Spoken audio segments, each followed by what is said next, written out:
নাম শুনলে অনেক লোক পাতলা পায়খানা ছেড়ে দেয় নাকি বলে জি বসে যান আপনারা শান্তি হন তাহলে মশলাটা আমি বলে দেবো। এই দিকে আমার দিকে লক্ষ্য করেন। আমি বলতেছিলাম মৃত্যু ব্যক্তির নামে কোরআন তেলাওয়াত। এখন বহুত রকম শাইখ বেরিয়েছে, আহলে হাদিস শাইখ নাম দিয়েছে আহলে হাদিস, কিন্তু অ্যাকচুয়ালি আহলে হাদিস না, এরা হচ্ছে হাদিস চোর। হাদিস চোর। আর আমি বলছি যদি বিশ্বাস না হয় কোন আহলে হাদিস যদি থাকে তাহলে তোমার মৌলবি আর আমাকে এক সামনাসামনি করো, এমন জায়গাতে করো তোমার মৌলবিও যেন সমস্যা না হয়, আমারও যেন না হয়, তোমারও লোক থাকে আমারও লোক থাকে, সামনাসামনি করো। আমি প্রমাণ করে দেব আহলে হাদিসরা হলো সহিহ হাদিস চোর। বুঝতে পারলেন কথা? দ্বিতীয় নম্বরে চলে আসলে আমি যে মশলাটা আলোচনা করছিলাম, মৃত্যু ব্যক্তির নামে কোরআন তেলাওয়াত করা। তাহলে এই যে হাদিসটি শুনলেন, খেজুরের ডানা যতদিন কাজা থাকবে আল্লাহ তসবিহ পাঠ করবে, তার সওয়াব পেয়ে মৃত্যু ব্যক্তির কবরের আযাবকে আল্লাহ হালকা করে দিবে। তাহলে মানুষ যখন তসবিহ পাঠ করবে, কোরআন তেলাওয়াত করবে আর মৃত্যু ব্যক্তির নামে সওয়াব ইসাল করবে, তাহলে মৃত্যু ব্যক্তি অবশ্যই উপকৃত হবে। খেজুরের ডানার পাঠ করা তসবিহতে যদি আযাবে কমি হয়, আশরাফুল মাখলুকাত মানব জাতি উম্মতে মুহাম্মাদির পাঠ করা তসবিহ পাঠ করা তিলাওয়াতের সওয়াবে অবশ্যই মৃত্যু ব্যক্তির কবরে তার চাইতে বেশি সওয়াব যাবে যেই রকম গাছের পাতার সওয়াব যায়। জোরে বলতে হবে সুবহানাল্লাহ। এইবার চলে আসেন মানুষজনকে দাওয়াত দিয়ে একসঙ্গে করে। কিতাবটির নাম হচ্ছে আল মুগনি। কি নাম? কিতাবটির নাম মুগনি। লেখকের নাম ইমাম ইবনে কুদামা রাহমাতুল্লাহ আলাইহি, যাকে সবাই মাথার তাজ মানে।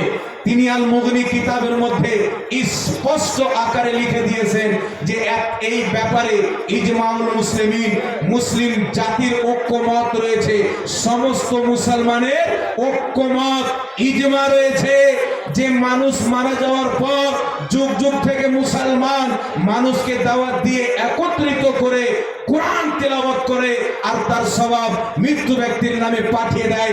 আর অবশ্যই ওই কোরআন তেলাওয়াতের সওয়াব মৃত্যু ব্যক্তির কবরে যায়। এই ব্যাপারে সকল মুসলিমের ইজমা আছে। জোরে বলুন সুবহানাল্লাহ। সকল মুসলিম ঐক্যমত। উম্মতের ইমাম যুগ যুগ আগেকার ইমাম লিখছেন, শত শত বছর পূর্বের ইমাম। আর আজকে যারা বলে যাবে না, এরা মুসলমান হলো? জোরে বলতে হবে। ইমাম গ্রন্থ বলছে মুসলিমদের ইজমা আছে, তাহলে মুসলিম ইজমার বিরুদ্ধে যারা যায় এরা দ্বীন সঠিক প্রচার করে? ইমাম ইবনে কুদামার চাইতে শরীয়ত বেশি বুঝে? এই বেশি বুঝে, জোরে বলতে হবে। তাই ব্রাদার ইসলাম, মৃত্যু ব্যক্তি মানুষ মারা যাবে, মানুষজনকে দাওয়াত দিয়ে কোরআন খতম করে দোয়া অবশ্যই করবেন। কেন? সুনানুদ দারমির মধ্যে হাদিস, ইমাম নববী রাহমাতুল্লাহ আলাইহি কিতাবুল আজকারের মধ্যে হাদিসটি লিখে বলেছেন, হাযা হাদিসুন সহিহুন, হাদিসটি সহিহ। সাহাবায়ে কেরাম এক অপরকে দাওয়াত দিয়ে একত্রিত হয়ে কোরআন তেলাওয়াত করতেন, কোরআন খতম করতেন, তারপরে আল্লাহর দরবারে দোয়া করতেন। কারণ তাদের বিশ্বাস ছিল কোরআন খতম করার পর আল্লাহর দরবারে যেই দোয়া করা হয় ওই দোয়াটা কবুল হয়ে যায়। সুবহানাল্লাহ বলুন না। তাই মানুষজন একত্রিত হয়ে কোরআন তেলাওয়াত করা জায়েজ না জায়েজ পরে থাক, এটা সুন্নাতে সাহাবা। জোরে বলতে হবে সুবহানাল্লাহ। দ্বিতীয় নম্বরে মৃত্যু ব্যক্তির নামে খাওয়া দাওয়া করার ব্যবস্থা হয় কি হয় না? 4 দিন পর, 40 দিন পর, 20 দিন পর খাওয়া দাওয়ার ব্যবস্থা হয় কি হয় না? একটি কিতাবের নাম বলে শুনেন, হিলিয়াতুল আউলিয়া, 950 বছর পূর্বের লেখা কিতাব। ইমাম আসবাহানী রাহমাতুল্লাহ আলাইহি এই কিতাবের মধ্যে হাদিস লিখেছেন। ইমাম জালালউদ্দিন সুয়ুতি আল হাবিলিল ফাতাওয়ার মধ্যে হাদিস লিখেছেন। হযরত ইমাম ইবনে রজব হাম্বলি আহওয়ালুল কুবুর কিতাবের মধ্যে হাদিস লিখেছেন। হাদিসটি সহিহ সনদে বর্ণিত। তাউস রাহমাতুল্লাহ আলাইহি বলেন, আল্লাহর নবীর সাহাবীর জামানায়, তাবেঈনের জামানায় কোন মানুষ যখন মারা যেত, তাদের উপলক্ষে আল্লাহর নবীর সাহাবীর জামানায় সাহাবায়ে কেরাম তাবেঈনগণ 1 দিন 2 দিন না 7 দিন পর্যন্ত মৃত্যু ব্যক্তির নামে মানুষজনকে দাওয়াত দিয়ে খাওয়া দাওয়ার ব্যবস্থা করা। সুবহানাল্লাহ সুবহানাল্লাহ। এই জোরে বলুন না সুবহানাল্লাহ। তাহলে যে কাজটা সাহাবা করেছেন ওই কাজটা জায়েজ হবে? হ্যাঁ, জায়েজ হবে না? হবে না? যারা না জায়েজ বলে এরা সাহাবা দিন প্রচার করে না ইহুদি দিন প্রচার করে? কথা বলেন। সাহাবা বুঝতো না মরা গরু চেরা খায় কি খায় না? মরা গরু চেরা খায় তো তোর বাপ মরে গেল গরু হয়ে গেল, তোর মা মরে গেল গরু হয়ে গেল, তোর বাপ দাদা মরার পর কুত্তা বিল্লি হয়ে যায়, ওরা চেহারা খায় না। সুন্নিদের বাপ মারা গেলে কিয়ামত পর্যন্ত বাপই থাকে, মা মারা গেলে মাই থাকে। তাই আমাদের গরু হয়ে যায় না, আমরা ইসারে সওয়াব করি, আর তোমাদের গরু কুত্তা হয়ে যায়, করিও না, কোনো আপত্তি নেই। আমরা সাহাবার দিনকে মানি, সাহাবা যেটা করেছেন করবেন কি করবেন না, এই জন্য বলতে হবে। ইন্নাল মাউতা ইয়াফতানুনা ফি কুবুরিহিম সাবআ। সাহাবায়ে কেরামের ধারণা ছিল মানুষ যখন মারা যায় 7 দিন পর্যন্ত ফিতনাতে থাকে, তার কবরে কঠিন অবস্থায় থাকে। তার কারণে আল্লাহর নবীর সাহাবীগণ ফাকানু ইস্তাহিবুনা আইয়াতআমা আনহুম তিলকাল আইয়াম। আল্লাহর নবীর সাহাবী তাবেঈগণ মৃত্যু ব্যক্তির নামে 7 দিন পর্যন্ত মানুষকে খাওয়া দাওয়া করাতেন, আর তার সওয়াব মৃত্যু ব্যক্তির নামে ইসাল করে দিতেন। তাদের কবরের ফিতনা মানুষ খাওয়া দাওয়ার কারণে আল্লাহ দূর সরিয়ে দিত। জোরে বলো সুবহানাল্লাহ। আর মৃত্যু ব্যক্তির নামে যে সাহাবা যে কাজটা করেছেন করবেন কি করবেন না, এই জোরে বলতে হবে, করবেন কি করবেন না। যারা গলা ফেলে বলে 40 করা যাবে না, চাহরম করা যাবে না, মৃত্যু ব্যক্তির নামে খাওয়া দাওয়া করা যাবে না, কোরআন তেলাওয়াত করা যাবে না, এই জমিনের মাটিতে কোনো মায়ের পেটে জন্ম হয়নি, একটা কোনো দলিল দিয়ে দেখাবে অমুক ব্যক্তি অমুক ইমাম বলেছেন, আমার নবীর হাদিস আছে, মৃত্যু ব্যক্তির নামে খাওয়া দাওয়া চলবে না, কোরআন তেলাওয়াত চলবে না। আলহামদুলিল্লাহ আমরা করি, কোরআন এবং হাদিস থেকে আমরা দলিল পেয়েছি। জোরে বলো সুবহানাল্লাহ। এবার দ্বিতীয় নাম্বার চলে আসে কদম বসি। কদম বসি করা যাবে কি যাবে না? এখন তো কিছু ডেঞ্জার লোক বেরিয়েছে যারা কদম বসিকে পর্যন্ত শিরিক বলে। কি বলে? যারা কদম বসিকে শিরিক বলে ওদের বউ তালাক, ওদের মামা তালাক হবে। জি, কদম বসিকে যারা শিরিক বলে এদের সকলের বউ তালাক হয়ে গেছে। যত মৌলবি কদম বসিকে শিরিক বলেছে, যে কদম বসিকে শিরিক মনে করবে এদের বউ তালাক হয়ে যাবে। কেন জানেন? সাহাবায়ে কেরাম কদম বসি করেছে। তো সাহাবায়ে কেরামের করা সুন্নাতকে যে শিরিক মনে করবে মুসলমান থাকবে? ঈমান যাবে কি যাবে না? ঈমান যখন চলে গেল বউটা থাকবে? জোরে বলেন না। এটা স্বামী, এটা স্ত্রী বিয়ে হলো, স্ত্রী যদি কুফরি করে স্বামী মুসলমান থাকে বিয়ে ভঙ্গ হয়ে যাবে, স্বামী যদি কুফরি করে স্ত্রী মুসলমান থাকে বিয়ে ভঙ্গ হয়ে যাবে, উভয়কে মুসলমান হতে হবে। তাই ইমাম বুখারী রাহমাতুল্লাহ আলাইহি আল আদবুল মুফরাদের মধ্যে হাদিস লিখেছেন, হযরতে আলী রাদিয়াল্লাহু তাআলা আনহু যখনই তিনার চাচা হযরতে আব্বাসকে দেখতেন, তিনার কদমে পড়ে দুইটি কদমকে নিজের ঠোঁট লাগিয়ে চুমন দিতেন। সুবহানাল্লাহ বলবেন না? কে? হযরতে আলী, যার ব্যাপারে রাসূল বলছেন আনা মদিনাতুল ইলম ওয়া আলিয়ুন বাবুহা। আমি জ্ঞানের শহর, আলী তার দরজা। আমার জ্ঞানের যদি ফয়েজ পেতে চাও আলীর সঙ্গে সাক্ষাৎ করে নাও। সুবহানাল্লাহ বলবেন না? তাহলে হযরতে আলী কদম বসি করেছিলেন কার? জোরে বলতে হবে।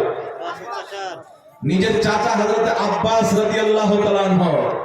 এবার সাহাবায়ে কেরাম সহিহ সিত্তার হাদিস পড়েন, ইবনে মাজাহ, আবু দাউদ শরীফ। হাদিস স্পষ্ট ভাবে পেয়ে যাবেন, সহিহ সনদে হাদিস আছে। সাহাবায়ে কেরাম আমার নবীর কদম বসি করতেন। সুবহানাল্লাহ বলে। একজন সাহাবী আসলেন, আপনার কিছু সাহাবায়ে কেরাম গেলেন ইয়ামান দাস থেকে। যাওয়ার পরে নবী পাক সাল্লাল্লাহু আলাইহি সাল্লামকে বলছে, হুজুর ইয়ামান দাসে দেখলাম বাদশার মাননেওয়ালারা বাদশাকে সাজদা করছে, তো আমরা ভাবলাম জমিনের মাটিতে সবচাইতে বড় বাদশা তো আপনি, আপনাকে সাজদা করি। রাসূল বললেন, সাজদা আল্লাহ ছাড়া কাউকে করা যাবে না। এই আল্লাহ ছাড়া কাউকে সাজদা করা যাবে না? যাবে না।